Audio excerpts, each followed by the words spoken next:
today I'm going to be watching this video. It's called, Is It Time for a CANZUK Union? So I know a little bit about it. Obviously it features 4 countries, Canada, UK, Australia, New Zealand, and its aim is for free trade, the free movement of people between these countries.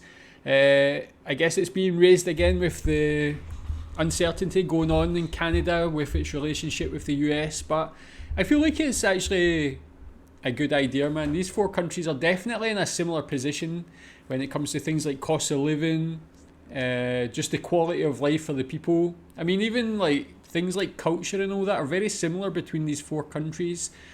I think it would be a great thing, although geographically you see there it's very split, or it's very spread apart over the world.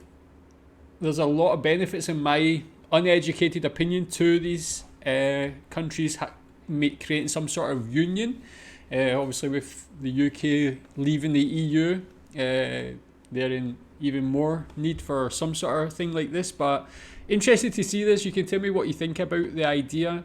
Let's watch. CANZUK is a proposed diplomatic union between Canada, Australia, New Zealand and the United Kingdom that, while swirling around the political ecosystems of these countries for many years, has begun to gather a lot of momentum in recent weeks, particularly as a direct consequence of the brazen actions of the current US administration under President Donald Trump, who... I mean, that's the thing I said at the start about the relationship between Canada and the US, but I mean, Trump's also imposing tariffs on Australia on steel and aluminium.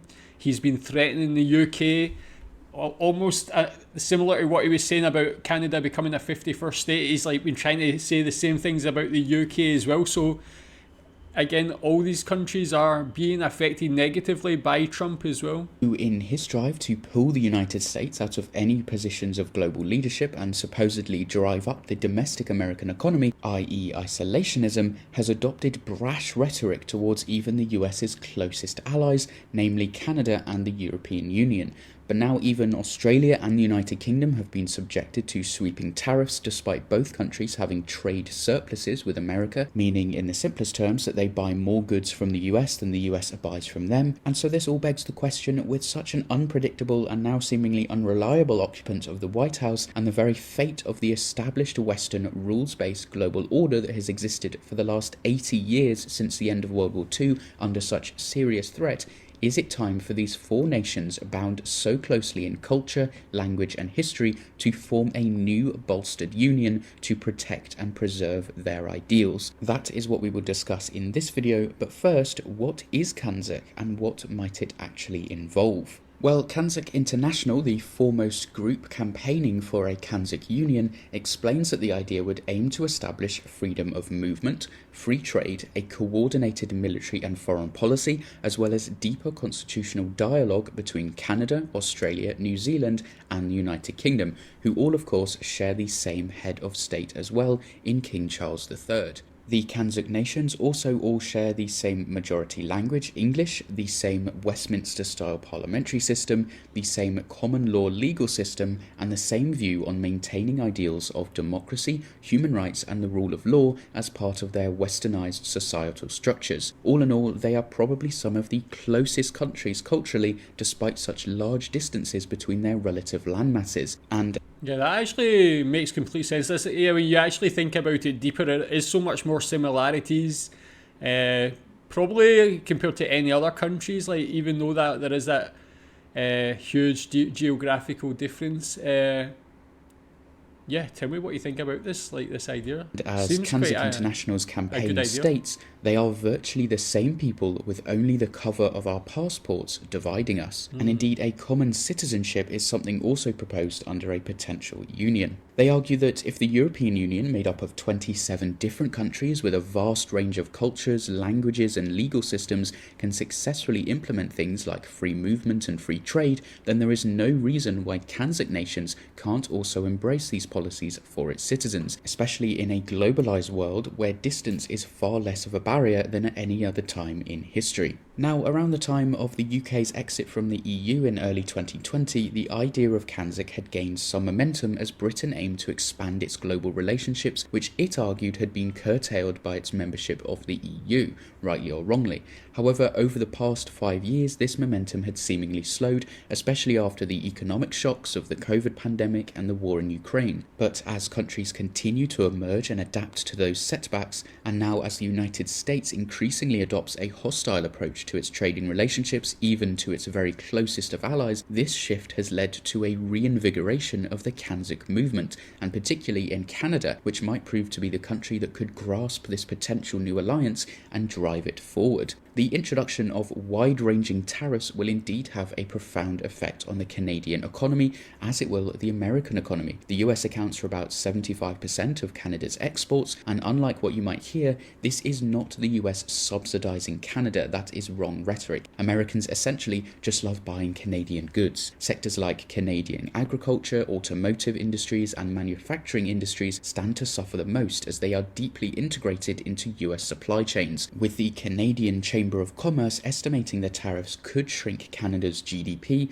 by 2.6%. All this is to say, as James Skinner, the founder and chief executive of CANZUK International, writes, Canada will now see the diversification of its trade partnerships as a necessity to ensure economic stability, previously an unthinkable betrayal from one of its closest allies. And unsurprisingly, a deepened relationship with CANZUK countries is a popular way of Canada doing so, and having such close ties with these countries could inevitably facilitate smoother trade and investment flows, especially as the four nations could leverage this synergy to create a more integrated economic space. Yeah, I mean, like, I did watch a video recently about Canada joining the EU.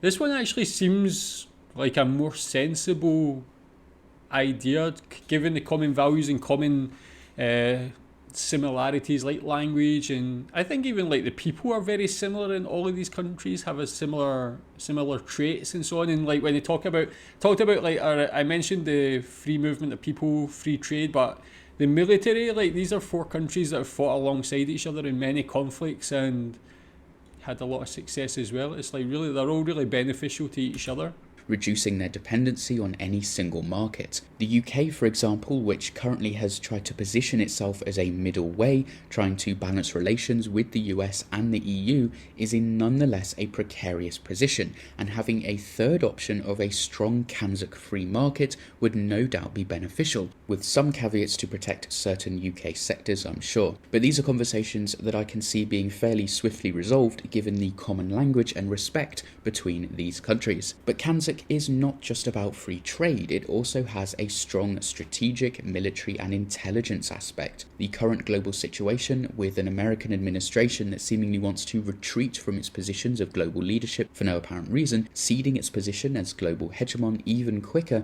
and allowing China to appear as a more reasonable actor, something which seems unthinkable to European allies, especially the threats against the NATO alliance, and dismissing the idea of Article 5, which has only ever been triggered once after 9/11 and saw dozens of countries coming to America's aid to fight the war on terror. And I don't see those countries asking for compensation. But especially after some of the comments with JD Vance, the Vice President, that is deeply insulted two of America's closest military allies in France and the UK, who have fought and died side by side with Americans for the last 3 decades in their wars, the global system seems to be increasingly moving towards one of multipolarity, with many regional powers instead of one big global power and their respective spheres of influence, which, as anyone who has studied the history of international relations will know, is one of the most unstable global systems there could be, especially with countries seeking refuge now in nationalism, protectionism, and authoritarianism. In one word, volatile.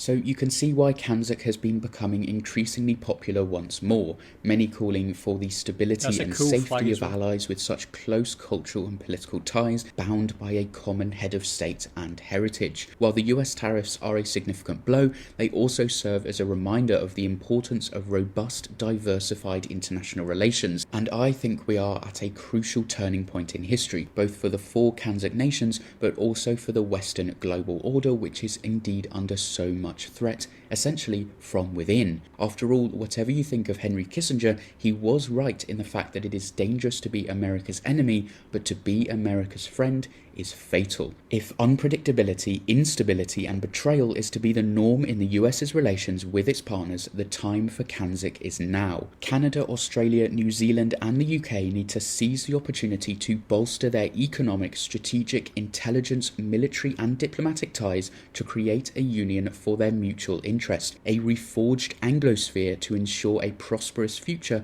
without the need for overdependence on any one country or market. And CANZUK polls incredibly well in all 4 countries, and if more people knew about this opportunity, I do believe they would support it. It is undeniable that due to its territorial size, geographic scope, population, and advanced economies and militaries, CANZUK could easily establish itself as a new great global power, and by banding together, this Anglosphere would be a force to be reckoned with. So what do you think? Is it now the perfect time for a CANZUK union to emerge amidst the current instability in the world? Let me know down in the comments. Okay, man. I'm signing up for that, man. Count me in for that. Like, I hadn't really considered too much about it before. Like, again, like, I'm like unhappy with how things are going in the UK at the moment. I feel like it's been stagnant economically for a long time, over a decade for sure. Everybody's just not happy, like, in a lot of different things. But something like this could really reinvigorate Britain, man, and I feel like it could probably be the same for Canada, Australia, New Zealand as well. I mean, those countries seem to have a good quality of life, and people probably seem a bit happier than they do in Britain. But I think this could actually offer so much to the people of all these countries, and I only see benefits from it, really. Maybe if there's any sort of negatives, what do you think they would be?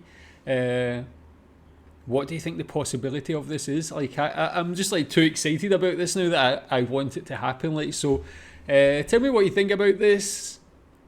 Would you see it as a good thing? What do you think would be the best part about it? Tell me more about this. Thanks.